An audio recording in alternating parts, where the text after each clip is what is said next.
talking about the efforts of renewing the church in Borena Diocese. It's very interesting. A lot of nice little stories come about, and it really reveals a lot about who we are and a lot about the people that we are working with. This is Mission Live. You're with Roger from the MSC Mission Office. In this renewal, one of the things we did was to work on what we call the structures of the church, how we organise ourselves in the church. From the diocesan level, you have the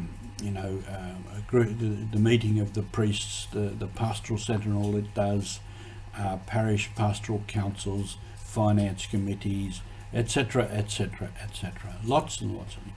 So we set about, we had resources we could refer to, we set about defining all these structures that we need, with the aim that we would understand them more and would be able to set them up, get the right people in place, give them the right training and understanding, and things would work a lot better.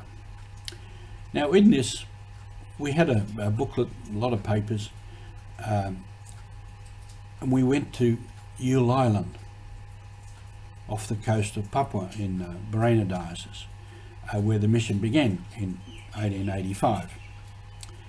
And we were presenting this to a fairly large group of people. And those of us who were doing the presenting and organising, we were up on a platform. There was a custom of the people that had platforms. So I was up there and we had a microphone and everything. And many of the people were sitting down on the sand and round about and listening, and in the middle of it, one fella stands up, puts his hand up, and I was at the microphone at the time. I said, "Yes, what do you want to say?" Well, he was a very angry man. Very. There was almost steam coming out of his ears. He was really angry. And so, why haven't we been told this before? Why haven't we told this before? Why isn't this working? Why are you coming now and you're telling us this? And he went on and on and on, really.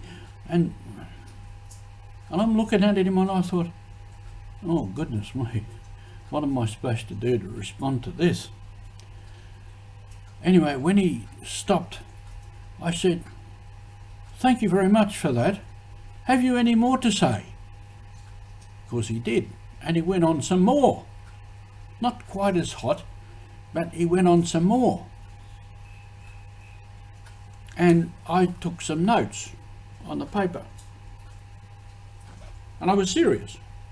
I wanted to try and get to understand what he was saying. And when he stopped the second time, I said, "Thank you. Now listen, I'm taking some notes of what you're saying. We won't be able to address all this immediately, but as time goes on, we will look at what you're saying. Have you any more to say?" And he did. Went on a bit more.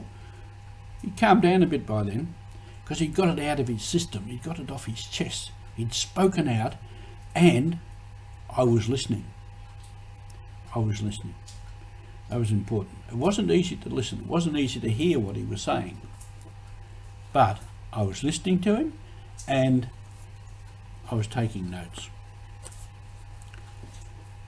And I said, we will refer this. And we did later. It's one of the things, we had it amongst our notes, and it was in my mind.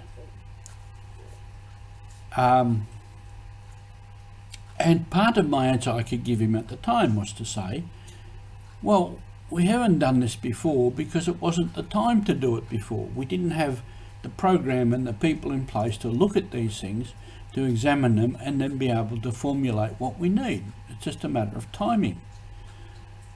Anyway, he then walked away. He walked off, gone. Next day, I said to one of the leaders, one of the people I was working with, I said, "How did our friend turn out yesterday? Is he still upset?" He said, "Oh no, he's all right. He's over there. He's over there." And I looked over, and there he was. He was just part of the group, part of the discussion. He'd come back. But I think he's got it off his chest. He was probably angry about a lot of things with the church.